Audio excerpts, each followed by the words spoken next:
तो जय हिंद प्यारे बच्चों, क्या हाल चाल, कैसे हो आप सब। आज हम लोग सीखने वाले हैं टोरॉइड के कारण उत्पन्न चुंबकीय क्षेत्र। टोरॉइड के भीतर कैसे उत्पन्न होता है चुंबकीय क्षेत्र, इसके बारे में हम लोग आज सीखने वाले हैं। पिछले वीडियो लेक्चर में हम लोगों ने सीखा था लंबी धारावाही परिनालिका के अक्ष पर उत्पन्न चुंबकीय क्षेत्र का मान कितना होता है वो ज्ञात किया था, अर्थात सोलेनाइड के एक्सिस में चुंबकीय क्षेत्र की वैल्यू, मैग्नेटिक फील्ड की वैल्यू कितनी होती वो हम लोगों ने सीखा था। हमने उसमें दो तरह से डेरिवेशन बताया, हमने उसमें दो तरह से डेरिवेशन को करवाया था।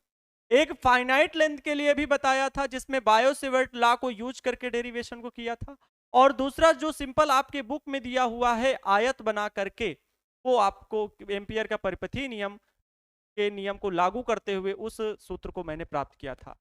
तो जिन भी बच्चों ने उस वीडियो को नहीं देखा है वो वीडियो जाकर के देख सकते हैं। आप पूरे इस लेक्चर की series lecture 1, lecture 2, lecture 3, lecture 4, lecture 5 करते हुए हर एक मूविंग चार्ज एंड मैग्नेटिज्म का हर एक पार्ट देख सकते हैं, डेरिवेशन, क्योंकि इस चैप्टर में बहुत है।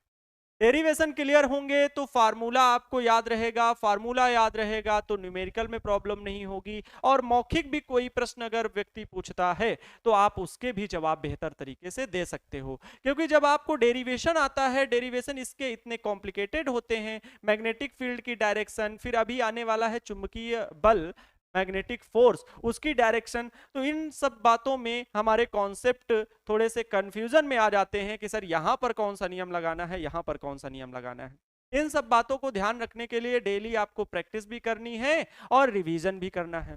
तो चलिए आज बिना देरी करते हुए magnetic field due to a toroid, अर्थात टोराइड के कारण चुंबकीय क्षेत्र का मान प्राप्त करते हैं। तो जल्दी से कॉपी और पेन निकालिए और नोट्स बनाना शुरू कीजिए। Yes, my name is Anand Awasthi and this is your and only your channel संकल्प वर्ल्ड। तो हम लोग आज सीखने वाले हैं टोरॉइड के कारण चुंबकीय क्षेत्र। ठीक है, टोरॉइड के कारण, टोरॉइड के कारण चुंबकीय क्षेत्र।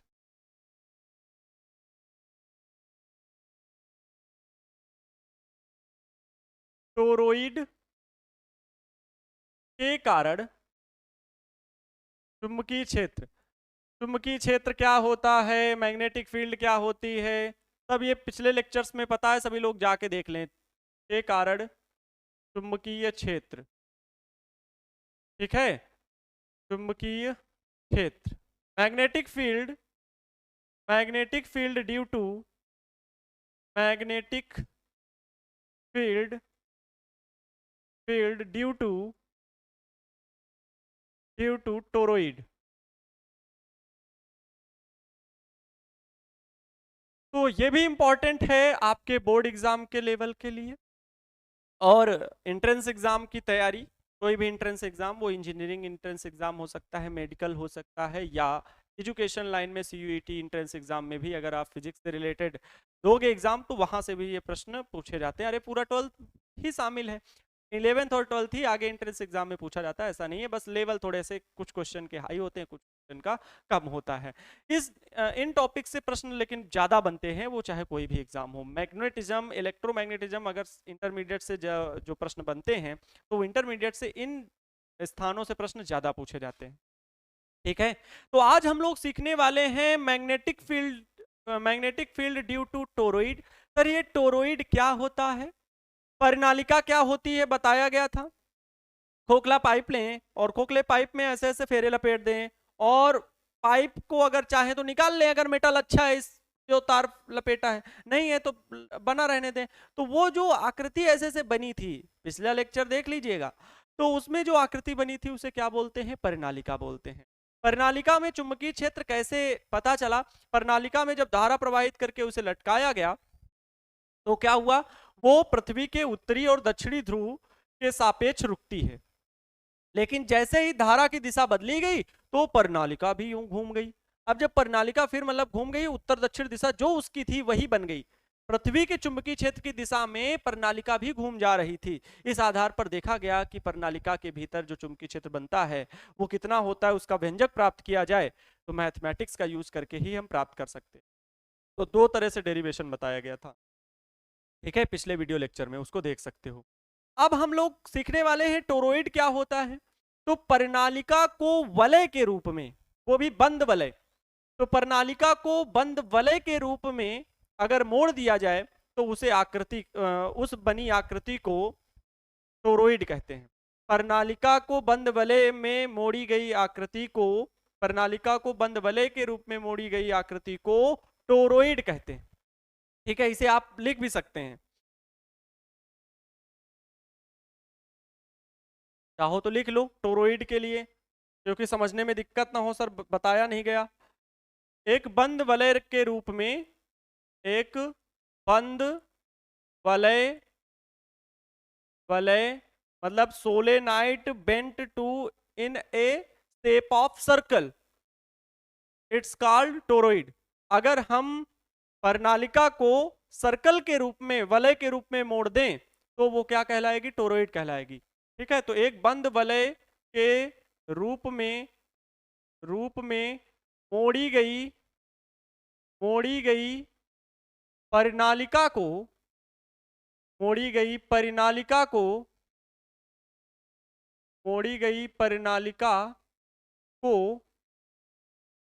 प्रणालिका को टोरॉइड कहते हैं।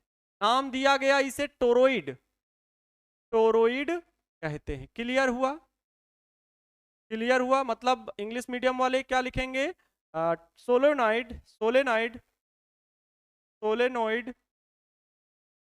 bends to a shape of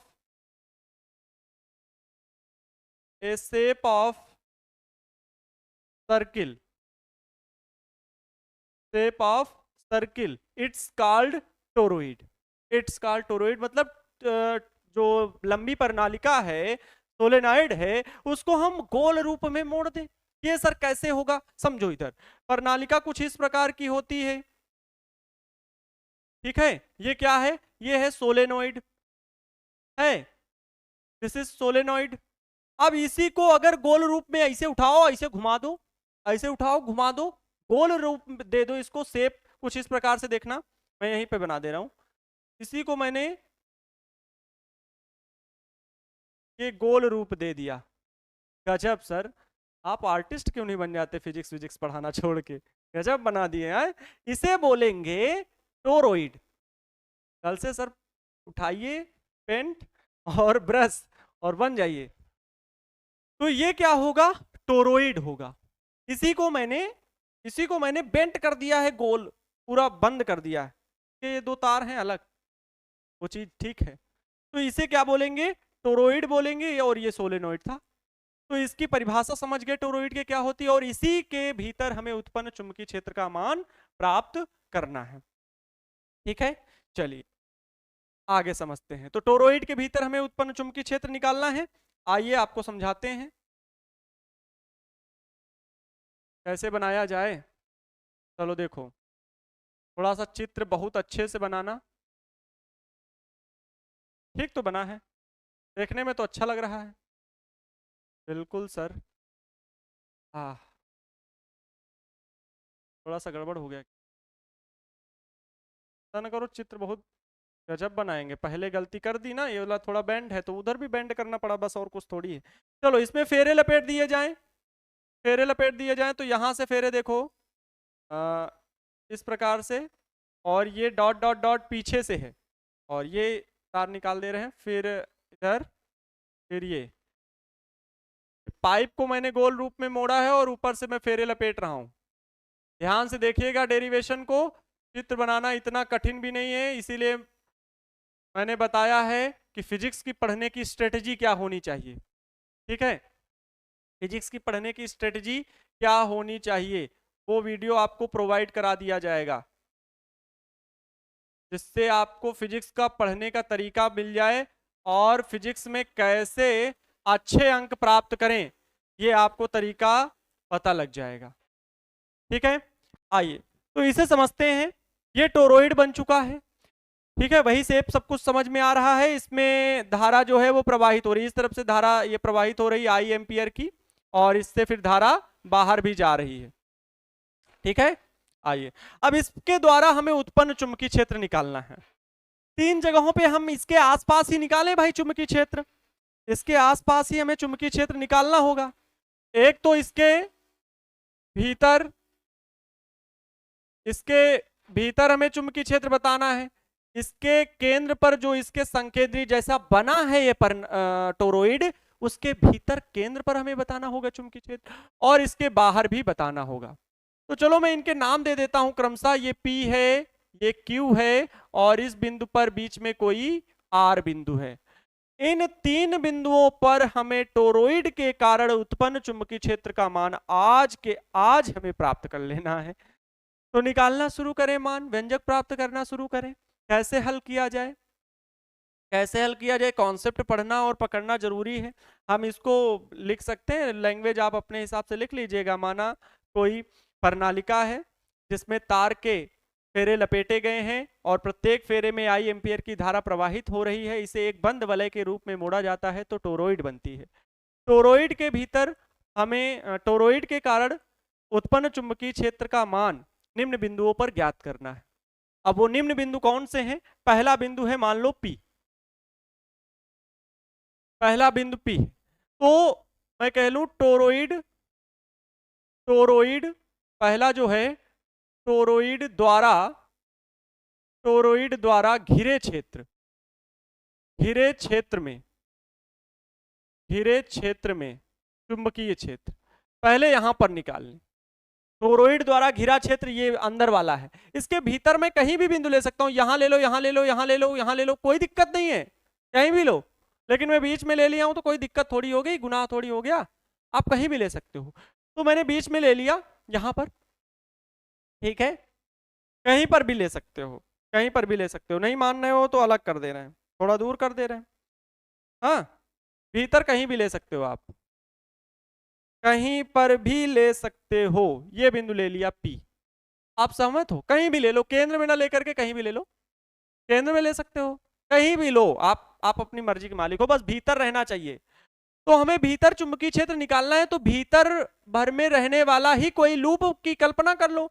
तो बिंदु P से जाने वाले एक वृत्तीय लूप की मैं कल्पना करता हूं। इसकी त्रिज्या मान ले रहा हूं स्मॉल r है, ठीक है। इसकी त्रिज्या कितनी है? स्मॉल r1 मान ले रहा हूं प्यारे बच्चों, स्मॉल r1। ध्यान से समझना, बिंदु यहां पर लिख लेंगे टोरॉइड द्वारा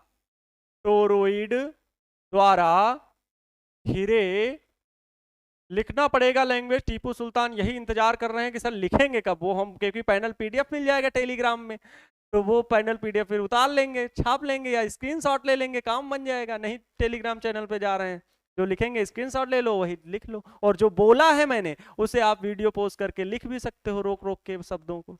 इतने महान हो मुझे पता है। टोरॉइड द्वारा घिरे भाग में एक बिंदु P लेते हैं, एक बिंदु P लेते हैं तथा जिससे होकर जाने वाले R1 त्रिज्या के एक बंद एम्पियर लूप की कल्पना करते हैं। क्योंकि भाई एम्पियर का परिपथीय नियम लगाना है। एप्लीकेशंस ऑफ एम्पियर्स लॉस हम पढ़ रहे हैं, applications of ampere circuital law, ampere के परिपथीय नियम के अनुप्रयोग। तो हमें तो एम्पियर का परिपथीय नियम लगाना ही है। तो यहां पर एक बंद बताया जहां पर चुंबकीय क्षेत्र ज्ञात करना होता है। फिर बता रहे हैं एम्पियर का परिपथीय नियम नहीं सही से जानते हो तो पहले उसका बेसिक चीज सीख लो जाके, क्या है कि जहां पर चुंबकीय क्षेत्र ज्ञात करना होता है उस बिंदु से जाने वाले एक लूप की कल्पना हम करते हैं। फिर उसके भीतर कितनी धारा है, क्या सिखाया गया एम्पियर का परिपथीय नियम कि उसी बिंदु से होकर जाने वाले एक बिंदु का चुंबकीय क्षेत्र का रेखीय समाकलन उस लूप से, उस एम्पियर लूप से बद्ध कुल धारा का म्यू0 गुना होता है। यहाँ I0 क्या है? कुल धारा उस लूप से बद्ध। यही तो नियम है। और कैसे है वो समझाया मैंने, बहुत अच्छे तरीके से समझाया, समझ में आ जाएगा। तो त्रिज्या के एक बंद एम्पियर लूप की कल्पना करते हैं, लूप की कल्पना करते हैं। कोई मनगढ़ंत कहानी थोड़ी चल रही है, आराम से जो चीज हमें प्रूफ करनी होती है उसके लिए हम चलते जा रहे हैं। कल्पना, एक बंद एम्पियर लूप की कल्पना करते हैं। चलो ये लो। क्या इस भाषा के लिए आप शब्द तार्किक हैं? आप बिंदु P यहां ले लो, बीच में ले लो, तो बीच से होकर जाने वाला एक लूप बना लेना, कैसा भी बना लो, चाहे इधर बना लो, थोड़ा सा उधर बना लो, कैसा भी बना लोगे। लेकिन क्या ये बताओ इस प्रणाली का घिरे भाग में कोई धारा है? नहीं है ना। कोई धारा है? नहीं है सर। धारा तो है ही नहीं, प्रवाहित नहीं हो रही धारा, इसके भी अंदर है ही नहीं धारा, तो यहाँ फेरों में घूम रही है, तो यहाँ कहाँ धारा हो जाएगी बीच में। अब जब इस बिंदु से इस पूरे सर्किल में कहीं कोई धारा नहीं है, तो जो हम मान निकालने वाले हैं यहाँ पर लिख देंगे एम्पियर लूप में, एम्पियर एम्पियर लूप में, लूप से बद्ध धारा, बद्ध नेट धारा कह लो, बहुत अच्छे शब्द प्रयोग करो तभी अच्छे अंक आएंगे। बद्ध नेट धारा I net, I not is equal to क्या है? 0। भाई धारा है ही नहीं, I not is equal to 0। तो जो हम एम्पियर का नियम लगाएंगे, तब एम्पियर का नियम जो B d l is equal to mu naught I naught, तो आई नॉट जब 0 रखेंगे तो प्यारे बच्चों बी इज इक्वल टू क्या मिलेगा? 0 मिलेगा कि नहीं मिलेगा? बी इज इक्वल टू 0 मिलेगा।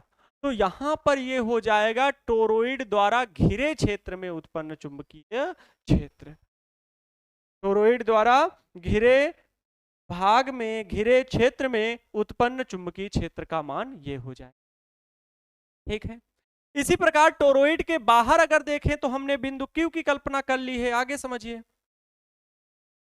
अब वहां चित्र तो बार बार पीछे आना पड़ेगा, तो इसके लिए पहले चित्र को समझा दें आपको, तभी आप और अच्छे से समझ पाओगे बेहतर तरीके से।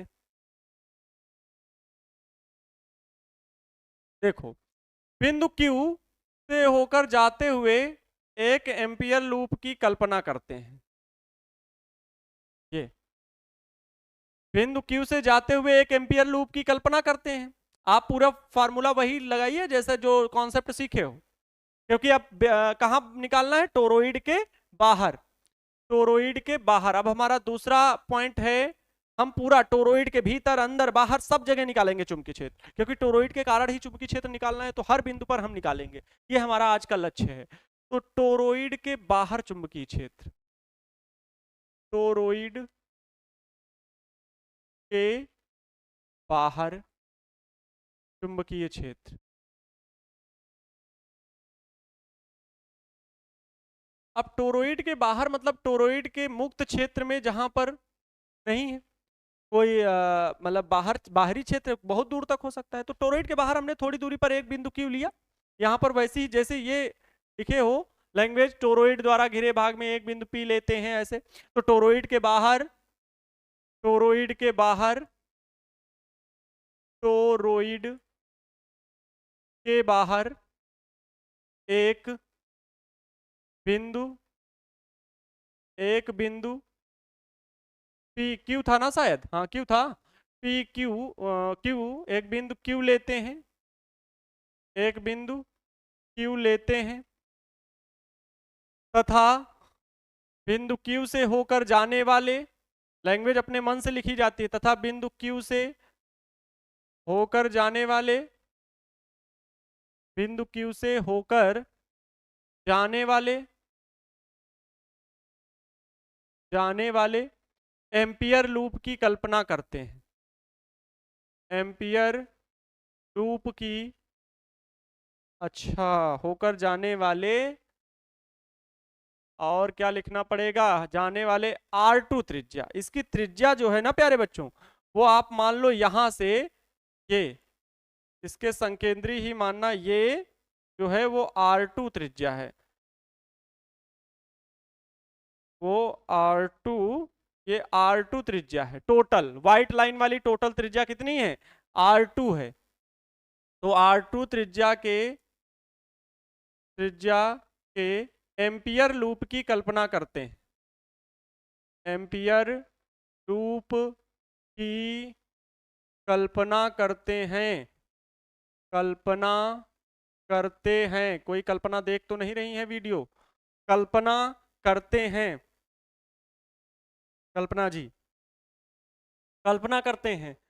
टोरॉइड के बाहर एक बिंदु Q लेते हैं तथा बिंदु Q से होकर जाने वाले R2 त्रिज्या के एम्पियर लूप की कल्पना करते हैं। अब इससे घिरी धारा देखो, इससे घिरी धारा ध्यान से समझिएगा। इस लूप से, एम्पियर लूप से बद्ध जो धारा है I1, ये I धारा इंटर की और फेरों में घूमते घूमते घूमते घूमते घूमते फिर बाहर, और हर एक फेरे में धारा ऐसे जा रही, फिर दूसरे फेरे में अंदर भी हो रही। मतलब जो धारा है I1 उतनी, और I ही एम्पियर की तो धारा है। जितने फेरे हैं, एक जाना एक आना। हमने उस वीडियो में यही सिखाया है। इतना बेसिक मैं बता रहा हूं, बेसिक चीजें, ये रटने जैसी चीज नहीं है फिजिक्स।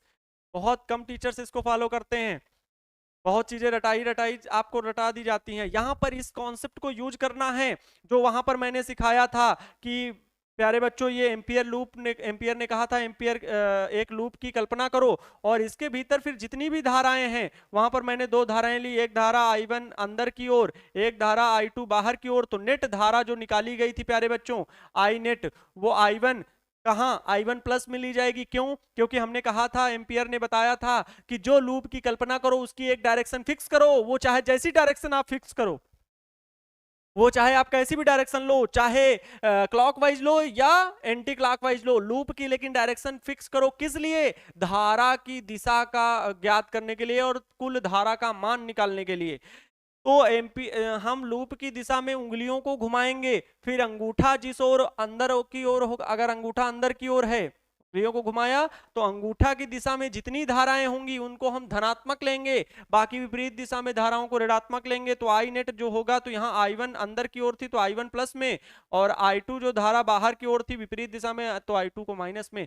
तब हम टोटल करके करंट का मान निकालेंगे। वैसे ही यहाँ पर इस एम्पियर लूप के भीतर एक धारा अंदर, एक धारा बाहर हो रही है। भाई फेरे में ऐसे जाना फिर ऐसे आना, ऐसे जाना फिर ऐसे आना, ऐसे जाना फिर ऐसे आना, ये चल रहा है। तो धारा अंदर बाहर हो रही है, इसलिए जितनी धारा गई उतनी धारा आ भी गई बाहर परिपथ में, और यहाँ पे एक बार जाना फेरे में और फेरे से फिर बाहर वापस आ जाना धारा का। तो यहाँ पर प्लस और माइनस, इस हिसाब से आई नेट यहाँ भी क्या हो जाएगा प्यारे बच्चों? जो हो जाएगा। यहाँ भी लिख सकते हैं कि चित्र से लूप के भीतर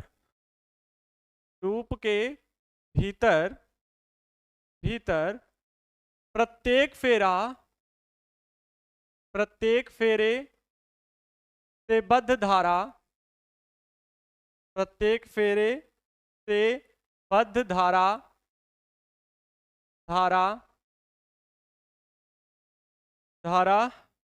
एक बार क्या कह लो, प्रत्येक फेरे में धारा, प्रत्येक फेरे में धारा लिख लिए, प्रत्येक फेरे में धारा, प्रत्येक फेरे में धारा प्रवेश करती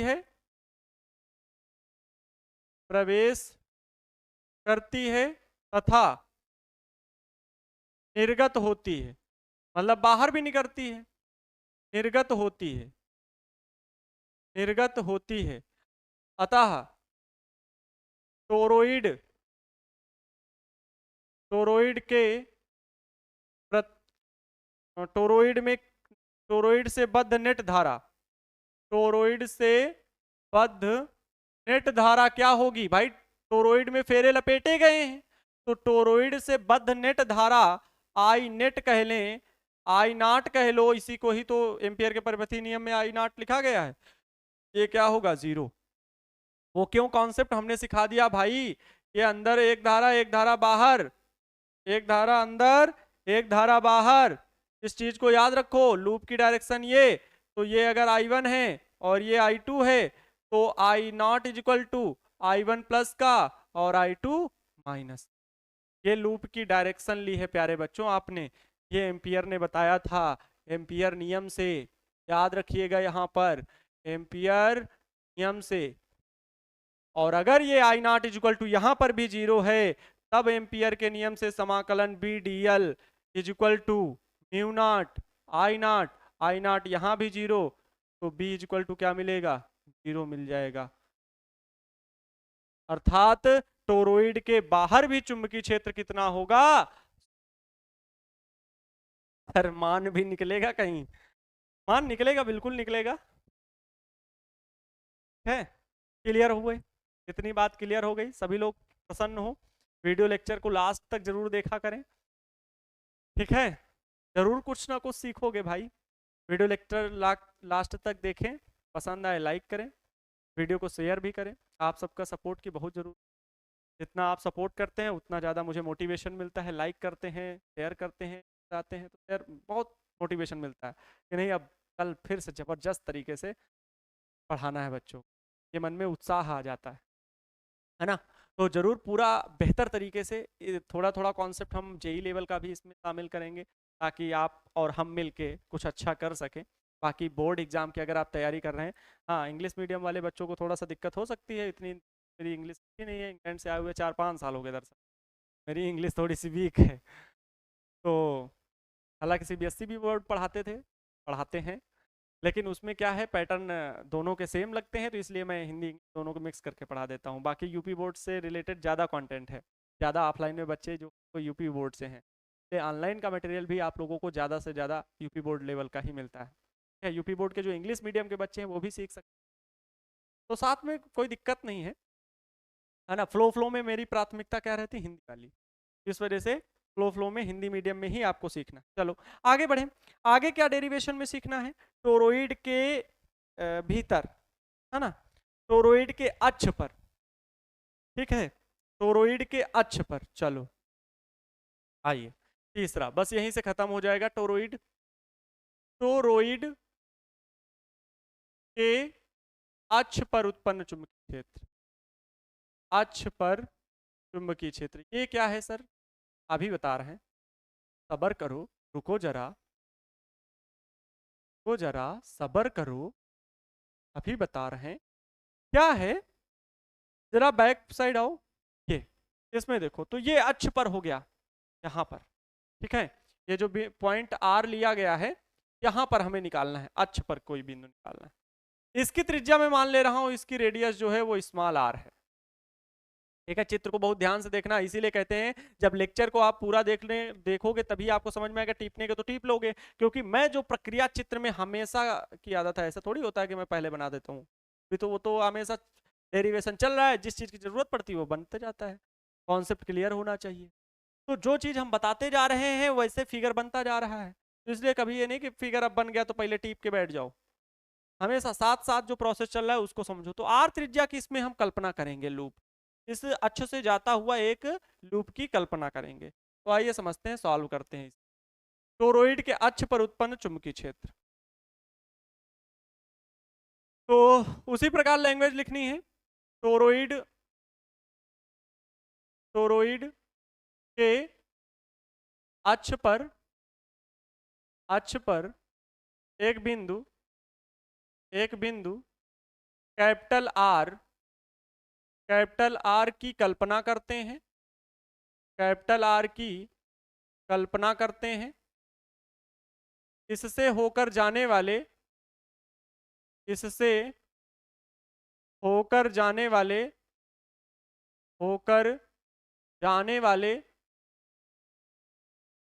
एक बंद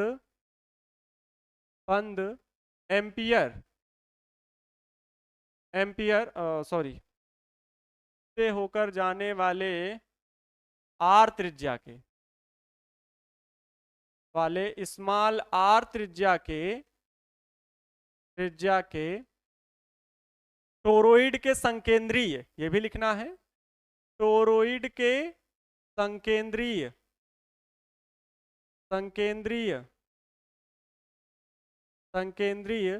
स्मॉल आर त्रिज्या के तो लिख ही चुके हैं, संकेंद्रीय लूप की कल्पना करते हैं, लूप की कल्पना करते हैं।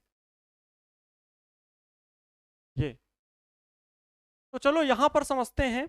अच्छा, टोरॉइड में बहुत सारे फेरे होंगे, तो थोड़ी सी यहां पर आपके कैलकुलेशन यहां पर है, देख लीजिए। यहां पर टोरॉइड में अगर देखें तो अब एक ही फेरा है, चाहे उधर से लो चाहे इधर से, लेकिन उधर के तो बद हमें लिखना नहीं, लूप के भीतर धारा तो एक ही, ये फेरे एक एक बार ऐसे जा रहे हैं, तो इस वजह से यहाँ कैलकुलेशन है। तो टोरॉइड में कुल कितने फेरे, तो इसके मानने के लिए सबसे पहले हमारे पास जरूरी नियम ये है कि एकांक लंबाई में फेरों की संख्या पहले ये लिखी जाए। तो टोरॉइड